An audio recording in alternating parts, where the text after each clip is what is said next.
그들이 암비볼리와 아볼로니아로 다녀가 데살로니가에 이르니 거기 유대인의 회당이 있는지라 바울이 자기의 관례대로 그들에게로 들어가서 새 안식일에 성경을 가지고 강론하며 뜻을 풀어 그리스도가 해를 받고 죽은 자 가운데서 다시 살아나야 할 것을 증언하고 이르되 내가 너희에게 전하는 이 예수가 곧 그리스도라 하니 그 중에 어떤 사람 곧 경건한 헬라인의 큰 무리와 적지 않은 귀부인도 고난을 받고 바울과 실라를 따르나 그러나 유대인들은 시기하여 저자의 어떤 불량한 사람들을 데리고 때를 지어 성을 소동하게 하여 야손의 집에 침입하여 그들을 백성에게 끌어내려고 찾았으나 발견하지 못하매 야손과 및 형제들을 끌고 읍장들 앞에 가서 소리질러 이르되 천하를 어지럽게 하던 이 사람들이 여기도 이르매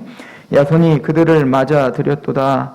이 사람들이 다 가이사의 명을 거역하여 말하되 다른 임금 곧 예수라 하는 이가 있다 하더이다 하니 무리와 읍장들이 이 말을 듣고 소동하여 야손과 그 나머지 사람들에게 보석금을 받고 놓아주니라. 아멘. 사도 바울이 어려움 중에 빌립보 선교를 마치고 이제 데살로니가라고 하는 도시로 들어갔습니다. 이 데살로니가 교회는 마게도니아 지역의 수도입니다. 데살로니아 지역에 들어가서 오늘 본문은 또 관례대로 바울은 자기의 관례대로 새 안식일에 성경을 가지고 강론했다라고 이야기를 하죠. 이 관례라는 것은 안식교나 이제 안사홍진에서 말한 것처럼 곧바라 사도 바울도 안식일을 자기의 정통대로 지켰지 않냐, 자기의 관례대로 지켰지 않냐라고 우기는데 전혀 그렇지 않은 겁니다. 우리가 앞서 사도 바울은 한 도시를 가면 제일 먼저 찾아가는 곳이 어디였냐면 회당이었어요. 그리고 안식일날 갔어요. 왜냐면 안식일날 회당은 유대인들이 모여있기 때문에 그들에게 복음을 전하기에 가장 좋은 날이 안식일이었고 회당이었어요. 게다가 이 사도 바울은 랍비였기 때문에 회당에서 발언권이 있었단 말입니다. 그래서 성경을 봉독하고 랍비는 누구든지 허락을 맡아 설교를 할 수가 있었단 말이죠. 그래서 사도 바울만큼 좋은 여건을 가진 사람이 없었던 겁니다. 그래서 여기서 관례대로라고 하는 것은 사도 바울이 항상 선교를 갔을 때 항상 그래왔던 것처럼 관례대로 바로 안식일날 회당을 간 겁니다. 새 안식일이라니까 세 번의 안식일, 3주를 안식일날 회당 가서 복음을 전하러 간 거야. 또 하나는 안식일날 만약에 예배를 정말 교회에서 예배를 드렸다면 토요일날을 안식일로 드렸다면 안식일날 토요일날 회당을 가면 안 되는 거예요. 교회끼리 어떻게 해야 되죠? 예배를 드려야지 유대의 회당에 가서 예수님을 죽인 유대의 회당에 가서 예배를 드리러 가지 않는단 말입니다. 즉 사도들은 안식 후 첫날 떡을 떼었다라고 하는 것처럼 하나님 예수님께서 부활하신 안식 후 첫날 일요일날 부활하신 것을 기념하고 그리고 교회는 항상 사도 때부터 일요일날로 주일날 예배를 드렸음을 우리 명심하셔야 돼요. 그리고 관례대로 사도 바울은 이제는 항상 그래왔듯 복음을 전하러 3번 안식일날 회당에 간 거예요. 그러니까 3주밖에 그러면은 데살로니가 교회에 없었는가? 그렇진 않아요. 여러분들이 데살로니가 전서 후서를 보면 사도 바울이 꽤 긴 시간 동안 데살로니가 그 도시에서 복음을 전했음을 볼 수 있어요. 짧아도 5개월에서 한 6개월 정도는 아마 체류하면서 복음을 전했던 걸로 그렇게 확인이 됩니다. 그렇게 사도 바울은 그 회당에 가서 복음을 전하는데 관례대로 사도 바울이 항상 그랬듯 회당에서 복음을 전할 때 항상 다른 소리를 하지 않았다는 겁니다. 어떤 이야기를 했냐면 성경을 가지고 강론했다. 즉 구약 성경이겠죠. 유대인들이 보고 있는 그 모든 구약 성경을 가지고 누구를 증명해냈냐면 구약 성경을 통해서 예수님을 증명해냈다는 거예요. 우리 3절을 보시면 뜻을 풀어 성경을 가지고 강론하며 뜻을 풀어 그리스도가 해를 받고 죽은 자 가운데서 다시 살아나야 할 것을 증언하고 이르되 내가 너희에게 전하는 이 예수가 곧 그리스도라. 그래서 사도 바울은 어디를 가든 특별히 유대인들을 만나면 먼저 하나님의 말씀, 구약입니다. 그때는 구약밖에 없었으니까 그 구약 성경을 읽고 그 구약 성경을 통해서 그게 어떤 본문이든 사도 바울이 어떤 본문을 가지고 예수님을 밝히 증거했는지 나와 있지 않아요. 그러나 하여튼 구약 성경을 가지고 예수 그리스도의 십자가와 부활을 증명해냈다. 이것이 우리 교회들이 생각해야 될 아주 중요한 이슈인 거예요. 사도 바울 어디를 가든 어느 회당에 가든 성경의 구약을 가지고 예수님의 십자가와 부활을 설교했다는 거예요. 이것은 사도 바울이 먼저 한 게 아니라 예수님의 모범을 따랐던 거죠. 우리가 자주 찾아봤듯이 누가복음 24장은 예수님이 부활하신 이후에 제자들을 모아놓고 제자들에게 모세의 율법과 선지자의 글과 시편의 날을 가리켜 기록되어야 된 말이 이루어져야 한 말을 설교하게 하십니다. 누가복음 24장 44절부터 이렇게 이야기를 하는데요. 그들의 마음을 열어 성경을 깨닫게 하시고 또 이르시되 이같이 그리스도가 고난을 받고 제3일에 죽은 자 가운데서 살아날 것과 또 그 이름으로 죄사함을 받게 하는 회개가 예루살렘에서 시작하여 모든 족속에게 전파될 것이 기록되었다. 구약에 뭐가 기록되어 있다고요? 예수님의 십자가에 죽으실 것과 약속대로 3일 만에 부활하셔서 모든 예루살렘으로부터 시작하여 땅끝까지 이르러 모든 족속에게 회개케 하는 복음이 전파되어야 할 것. 이것이 성경, 구약 전체에 기록되어 있다라고 하는 거죠.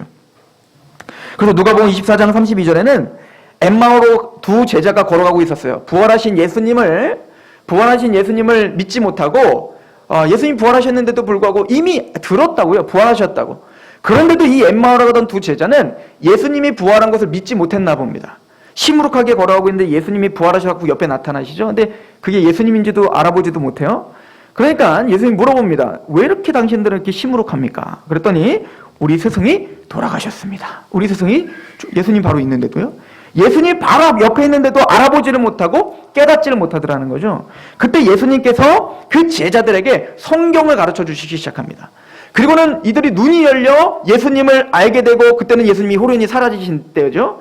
그래서 예수님의 그 십자가 은혜와 부활하신 것이 그때서야 이 제자들이 엠마오로 가던 두 제자가 믿게 됩니다. 그리고는 누가복음 24장 32절에 이렇게 고백을 해요.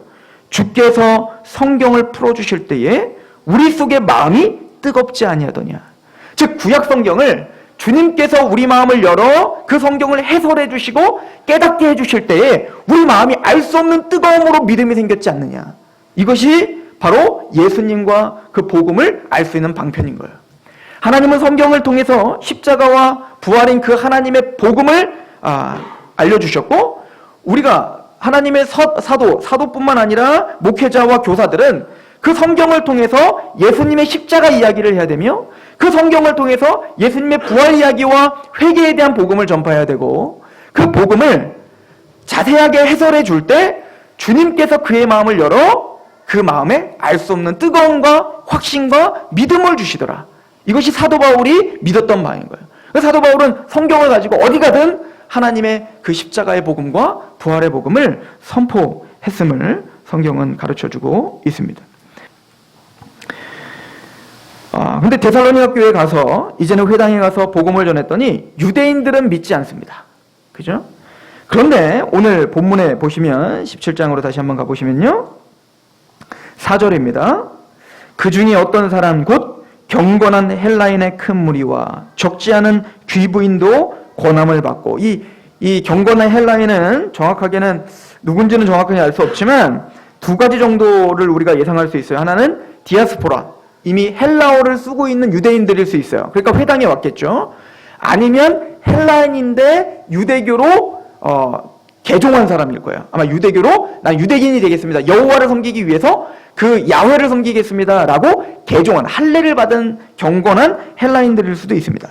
또 큰 무리와 적지 않은 귀부인들, 이 귀부인들은 아마 좀 권세가 있는 귀부인들이 그 회당에 모여서 말씀을 들었던 것 같습니다. 그런데 귀부인도 권함을 받고 바울과 실라를 따르나 그러나 유대인들은 시기하여 저자의 어떤 불량한 사람들을 데리고 때를 지어 성을 소동하며 야손의 집에 침입하여 백성들을 끌어냈다. 이렇게 말합니다. 두 부류로 또 나눠지죠. 항상 말씀드리지만 하나님의 복음이 정확하게 선포가 될 때는 딱 두 부류로 나눠집니다. 그 복음을 싫어하는 사람과 그 복음을 받아들이는 사람인 거예요. 우리가 이 사도행전 17장, 이 짧은 이 데살로니가 교회에서 선교하는 장면을 우리가 정확하게 이해하기 위해선 데살로니가 전서후서를 우리가 참고해 볼 필요가 있어요. 사도 바울이 빌립보에서 선교를 하고 그리고 난 다음에 바로 데살로니가로 왔다가 이제는 베레아로 갑니다. 베레아에서 복음을 전하고 그리고 아덴에서 복음을 전하고 고린도 교회에서 복음을 전하면서 데살로니가 교회를 위해서 편지를 썼어요. 그러니까 지금 이 데살로니가 교회에서 선교한 사건과 데살로니가 전서후서를 쓴 사건과 별로 차이가 안 나죠. 그래서 데살로니가 전후서는 사도 바울이 제일 먼저 쓴 서신일 거라고 믿어요. 갈라디아서가 아마 먼저 썼거나 하여튼 초반에 썼던 것이 바로 데살로니가 전서입니다. 우리 데살로니가 전서를 한번 가볼까요? 1장입니다.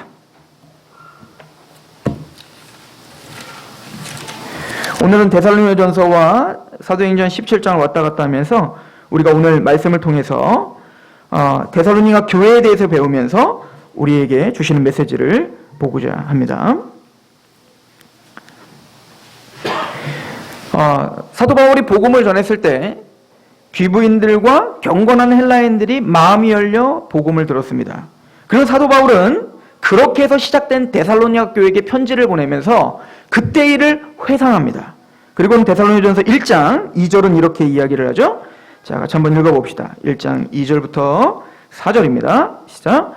우리가 너희 모두로 말미암아 항상 하나님께 감사하며 기도할 때에 너희를 기억함은 너희의 믿음의 역사와 사랑의 수고와 우리 주 예수 그리스도에 대한 소망의 인내를 우리 하나님 아버지 앞에서 끊임없이 기억함이니 하나님의 사랑하심을 받은 형제들아 너희를 택하심을 아노라.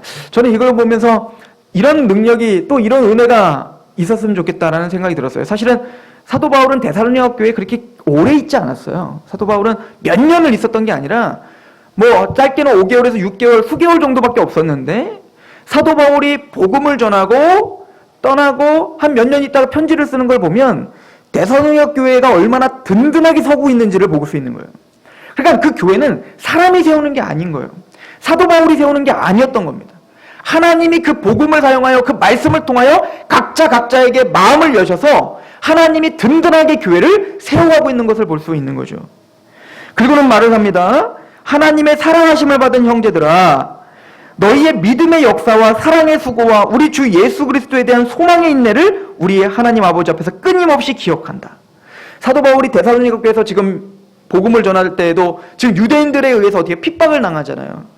근데 사도 바울이 떠난 후에도 나중에 사도 바울이 떠날 때도 유대인이 돈을 내놓으라고 하죠. 보석금을 내놓으면 내가 풀어주겠다라고 하잖아요. 그래서 보석금을 내놔서 어쩔 수 없이 아마 데살로니가 교회를 떠날 수밖에 없는 상황이었던 것 같습니다. 그래서 거의 쫓겨나다시피 베레아로 지금 이주할 수밖에 없었던 시기였습니다. 그러다 보니 이 데살로니가 교회는 사도 바울이 전했던 복음을 들고 산다는 것 자체가 고난의 시작이었던 거예요.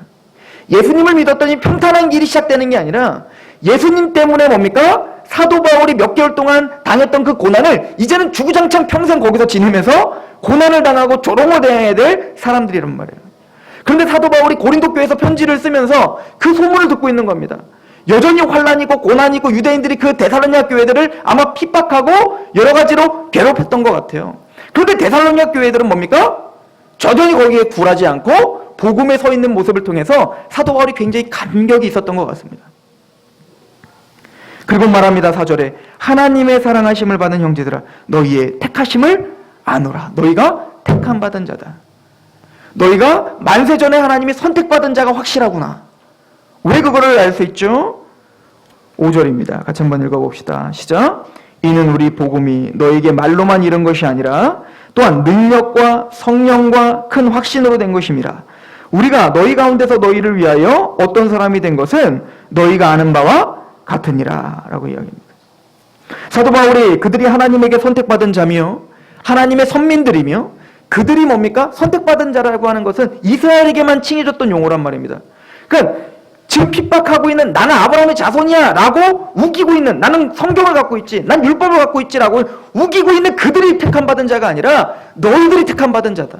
너희는 헬라인들이고 너희는 이방인들이었는데 예수 그리스도의 복음을 듣고 그 복음에 감격하고 성령님의 은혜로 너희가 큰 확신이 생겼으니 너희가 택함 받은 자구나.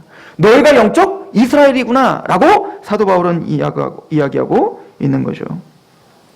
우리가 택하심을 어떻게 확신할 수 있습니까?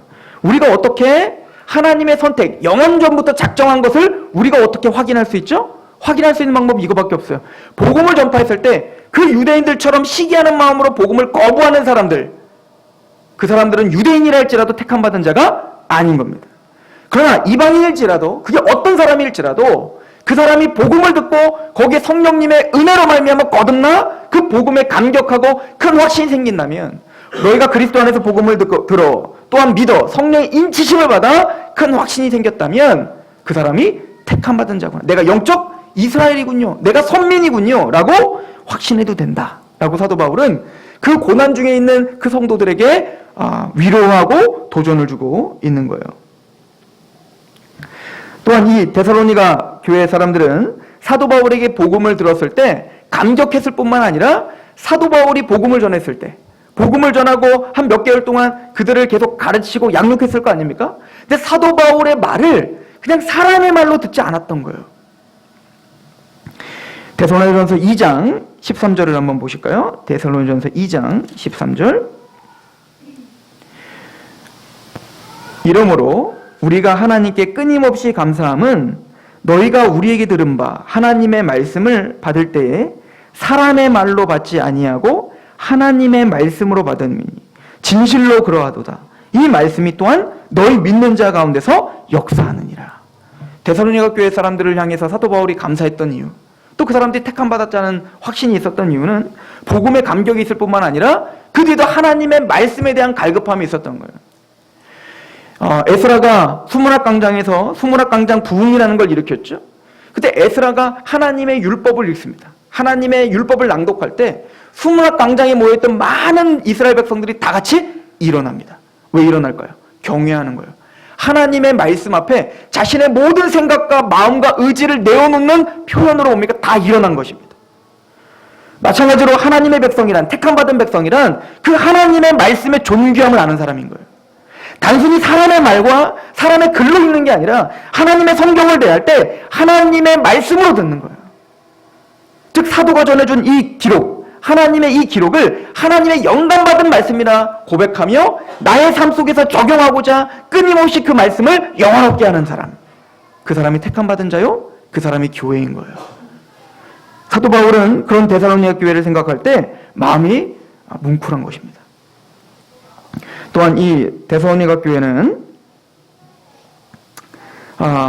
데살로니가 교회에게 사역했었던 이 사도 바울은 참 겸손하게 사역했었던 것 같습니다. 이것은 복음을 전하고 있는 또 목회자로서 있는 제가 바라봐야 될 모습이며 또 세상 앞에 복음을 전하는 사람으로 서 있는 우리 모든 교회가 견지해야 될 사도 바울의 귀한 태도인 거예요. 데살로니가 교회에서 사역했던 사도 바울의 태도를 한번 볼까요? 우리 2장 1절로 다시 한번 가보세요. 데살로니가서 2장 1절입니다. 1절부터 4절 같이 한번 읽어보겠습니다. 시작. 형제들아, 우리가 너희 가운데 들어간 것이 헛되지 아니한 줄을 너희가 친히 아나니 너희가 아는 바와 같이 우리가 먼저 빌립보에서 고난과 능욕을 당하였으나 우리 하나님을 힘입어 많은 싸움 중에 하나님의 복음을 너희에게 전하였노라. 우리의 권면은 간사함이나 부정한 것이 아니요 속임수로 하는 것이 아니라 오직 하나님께 옳게 여기심을 입어 복음을 위탁받았으니 우리가 이와 같이 말함은 사람을 기쁘게 하려 함이 아니요 오직 우리 마음을 감찰하시는 하나님을 기쁘게 하려 함이라. 사도 바울은 복음을 전하고 말씀을 양육할 때 사람을 기쁘게 하려 하지 않았다는 거예요. 사람의 눈치를 보며 복음을 전파하지 않았다는 것입니다. 하나님의 말씀을 하나님의 말씀대로 전파했다는 것입니다. 겸손하게 전파했고 그 말씀을 경외함으로 선포했다는 것입니다. 5절부터 6절은 더 나아가서 이렇게 이야기합니다. 너희도 알거니와 우리가 아무 때에도 아첨하는 말이나 탐심의 탈을 쓰지 아니한 것을 하나님이 증언하시느니라. 또한 우리는 너희에게서든지 다른 이에게서든지 사람에게서는 영광을 구하지 아니하였노라. 사람에게 칭찬을 받고 내가 사람에게 주목을 받고 내가 사람에게 유명해지는 것을 견지하지 않았다는 거예요. 조금 해도 되는 거예요. 교회가 안 커져도 되는 거예요. 사람들에게 칭찬 안 받아도 되는 거예요. 하나님의 종이란 하나님의 말씀을 그냥 그대로 전하기만 하면 되는 거예요. 사람을 기쁘게 하는 게 아니라 하나님을 기쁘게 하는 것이 하나님의 종이라고 이야기하고 있는 것입니다. 이것은 제가 가져야 될 태도이면서도 바로 하나님의 모든 교회가 가져야 될, 하나님의 모든 성도가 가져야 될 태도라고 성경은 가르쳐주고 있는 것 같지 않습니까? 사람에게 영광을 구하지 않았다라고 하는 것입니다. 사도 바울은 어쩌든 복음만 영화롭게 하기 위해서 최선을 다했던 것 같습니다. 좀 더 이어서 우리가 보면 7절부터 한번 제가 보겠습니다.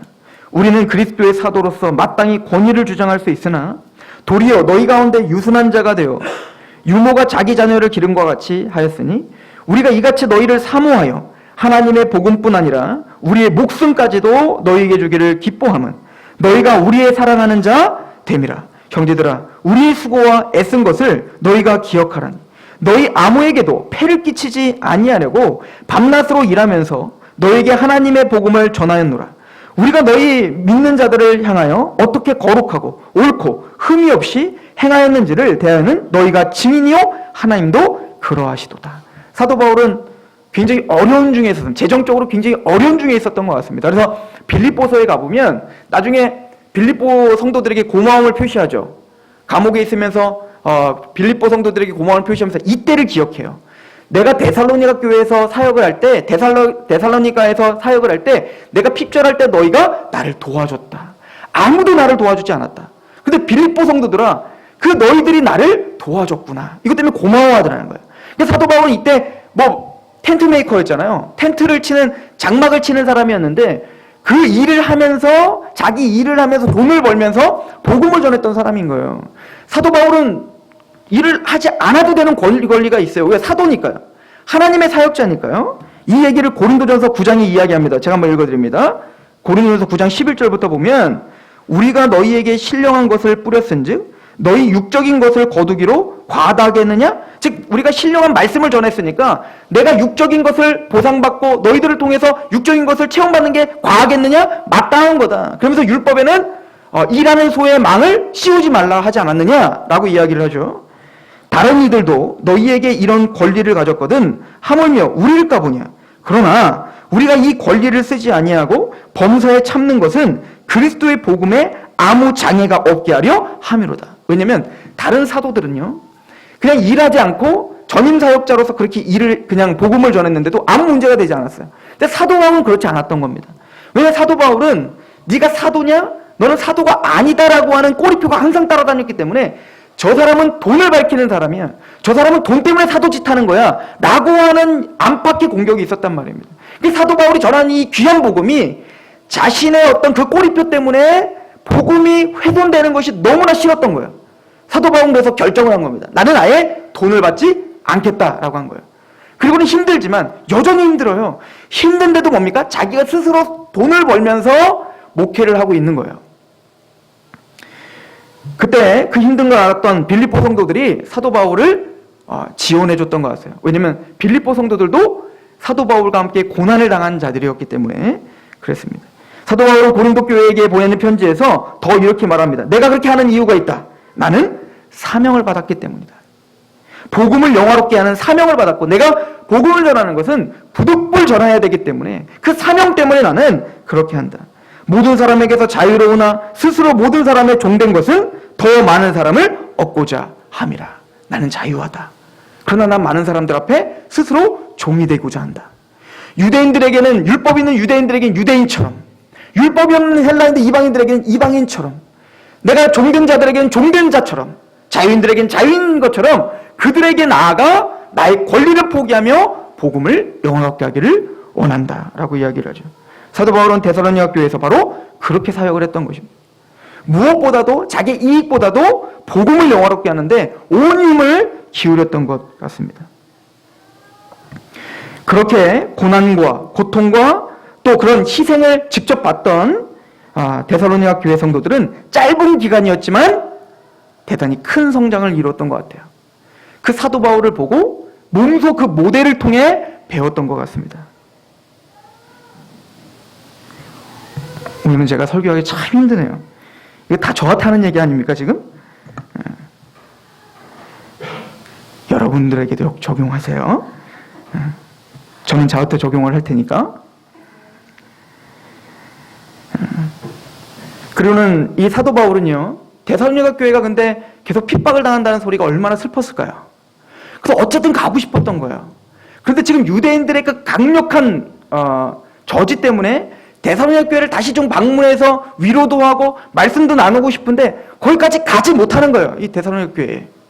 이거를 데살로니가 교회는 뭐라고 하냐면 우리 2장 18절을 보면 그러므로 나 바울은 한두 번 너에게 가고자 하였으나 사탄이 우리를 막았다라고 표현하고 있는 거예요. 내가 몇 번이나 데살로니가 교회를 다시 가서 너희를 그 싸움을 같이 힘을 주고 위로를 주고 싶었는데 내가 너희에게 가지 못하도록 유대인이 끊임없이 나를 막고 있구나라고 사도 바울은 이야기하고 있습니다. 사도 바울은 이 데살로니가 교회에 대한 애정이 굉장히 컸었던 것 같습니다. 우리 3장 4절을 한번 보시겠어요? 데살로니가전서 3장 4절. 우리가 너희와 함께 있을 때에 장차 받을 환난을 너희에게 미리 말하였는데 과연 그렇게 된 것을 너희가 아느니라. 사도 바울이요, 그렇게 혼신을 다해 자신의 모든 걸 희생하며 그 짧은 순간 가장 귀한 걸 전해야 됐었는데 사도 바울이 전했던 건 뭐죠? 성경을 들어 예수님의 십자가와 부활을 전했던 겁니다. 그리고 전했던 걸 뭘 가르쳤대요? 장차 받을 환난을 너희에게 미리 말하였는데 과연 그렇게 된 것을 너희가 안다. 이런 거예요. 사도 바울은 고난을 전했어요. 십자가를 전했습니다. 사도 바울은 사람을 기쁘지 않고 하나님을 기쁘게 하며 하나님의 말씀만을 전파하다 보니 복음을 전했을 뿐만 아니라 그 복음의 고난을 전했다는 거예요. 예수님이 너희가 나를 따르려거든 자기를 부인하고 자기 십자가를 지고 나를 따르라고 이야기하고 계십니다. 사도 바울은 그 예수님의 말씀처럼 내가 고난을 당하는 것처럼 너희들도 십자가 가운데 있다면, 너희가 진짜 복음의 사람이라면 환난을 마침내는 당하게 될 거야 라고 전파했는데, 편지를 거기 딱 전해주고 오니까 자기가 피난하고 보니까 자기가 자기의 복음을 전해들은 그 복음에 감격하고 있는 데살로니가 교회 사람들이 정말 환난 가운데 힘들어하고 있는 거예요. 기뻤겠습니까? 봐봐, 내 말이 맞지? 딱 맞았지? 아니에요. 슬픈 겁니다. 내가 그걸 말했지만 지금 그 말대로 정말 너희가 고통을 당하고 환난을 당한 것이 너무너무 안쓰러운 거예요. 사도 바울은. 그리고 말합니다. 5절. 이러므로 나도 참다 못하여 너희 믿음을 알기 위하여 그를 보내었다. 무슨 얘기죠? 걱정스러운 거예요. 혹시 그 고난 때문에 쓰러지진 않았나? 그 고난 때문에 시험 들진 않았나? 그 고난 때문에 또 신앙에서 떨어지진 않았나? 내가 알고 있는 그 아무개가 또 교회를 아예 박차고 복음을 버리진 않았을까? 이런 고민이 생긴 거예요. 지금 제 핸드폰이 있어야 뭐 전화를 하죠. 그러니까 디모데를 보내는 겁니다. 디모데야, 너는 가서 내가 전했던 그 복음을 좀 전해주고, 그리고 네가 가서 그 데살로니가 교회의 상황도 좀 나한테 좀 알려줘라고 했던 것 같습니다. 그랬더니 6절에 지금은 디모데가 너희에게로부터 와서 너희의 믿음과 사랑의 기쁜 소식을 우리에게 전하고, 또 너희가 항상 우리를 잘 생각하여 우리가 너희를 간절히 보고자 함과 같이 너희도 우리를 간절히 보고자 한다 하니, 이러므로 형제들아 우리가 모든 궁핍과 환난 가운데서 너희 믿음으로 말미암아 너희에게 위로를 받았노라. 그러므로 너희가 주 안에서 굳게 선즉 우리가 이제는 살리라. 이젠 내가 살겠다. 내가 이제 마음이 편하다. 그 고통 중에서도 그 복음 앞에 쓰러지지 않고 여전히 고난 중에 주님을 찬양하고 힘있게 믿음으로 서 있는 너희를 보니까 드디어 내가 살 것 같다. 너무너무 걱정스러웠는데 내 사랑하는 자녀들아, 내가 이제 숨이 쉬어진다. 사도 바울은 너무나 기뻤던 겁니다. 데살로니가 교회가 너무나 기특했던 겁니다. 어떻게 그 복음, 내가 그렇게 많은 것을 가르쳐주지 못했지만 그 복음이, 그 하나님이, 그 말씀이 그들을 있다라고 하는 그 증거를 받았을 때 사도 바울은 너무 뛸 듯이 기뻤던 거예요. 교회가 추구해야 되는 게 이것입니다. 어떤 지도자에 의해서 좌지우지 되는 것이 아닌 거예요.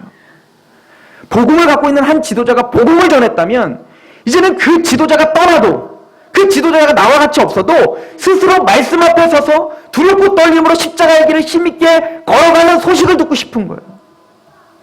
저 안 떠나요. 그러나 우리는 저 목사가 없어도 나 스스로 하나님의 말씀 앞에 설 수 있어야 된다라고 하는 그 목적은 반드시 있으셔야 됩니다. 내가 어디에 가든 어디에 있든 하나님의 말씀 앞에 서 있을 수 있는 그 실력이 있으시란 말입니다. 이것이 참된 목회자의 기쁨일 겁니다.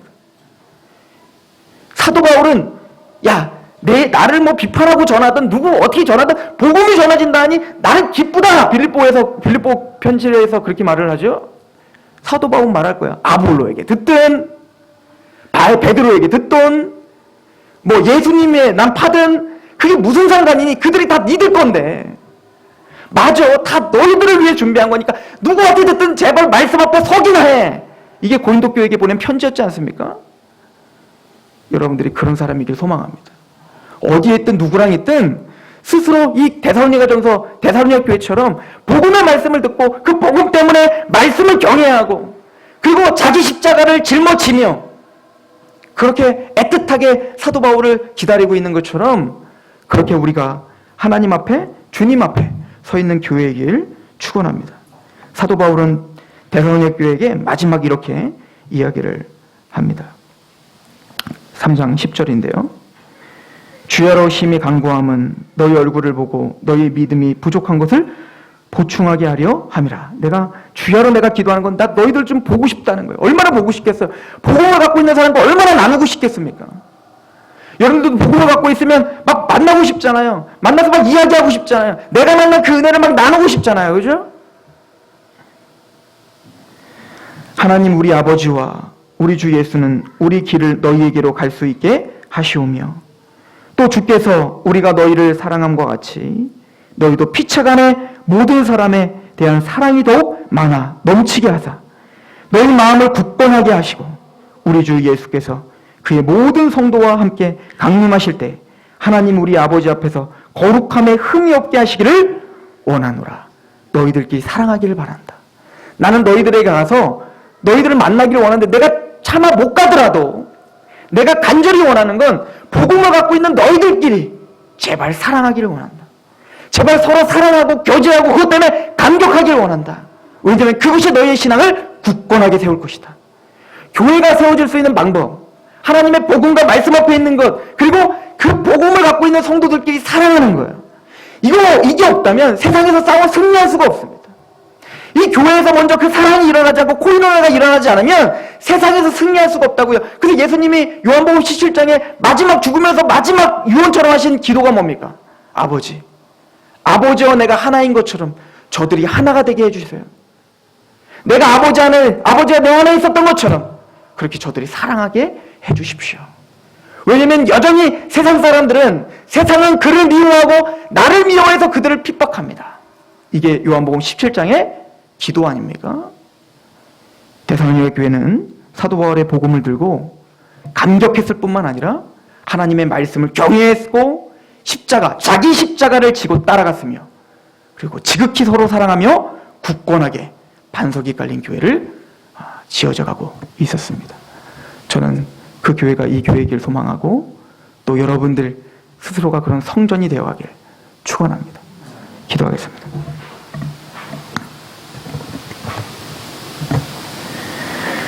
성령이 친히 우리의 영과 더불어 우리 하나님의 자녀인 것을 증언하시나니 자녀이면 또한 상속자 곧 하나님의 상속자요 그리스도와 함께한 상속자니 우리가 그와 함께 영광을 받기 위하여 고난도 함께 받아야 할 것이니라. 생각하건대 현재의 고난은 장차 우리에게 나타날 영광과 비교할 수 없도다. 아멘. 하나님의 복음을 들었습니다. 그 복음이 말로만 우리에게 임한 것이 아니라 능력과 성령과 큰 확신으로 임했습니다. 하나님 말씀을 경외하는 심령을 허락하여 주시옵소서. 그 말씀이 다스리는 교회가 되게 하시옵소서. 그 말씀 앞에 굳건히 서서 말씀을 갖고 있는 하나님의 백성들끼리 서로 사랑하되 지극히 사랑하여 하나님이 어떤 공격에도 힘있게 승리할 수 있는 견고한 진을 형성하게 하시옵소서. 이 교회를 그렇게 하나님께 위탁하오며 또 각 가정과 하나님 백성들 그 성전들을 하나님께 위탁하오며 예수 그리스도의 이름으로 감사하며 기도하옵나이다. 아멘.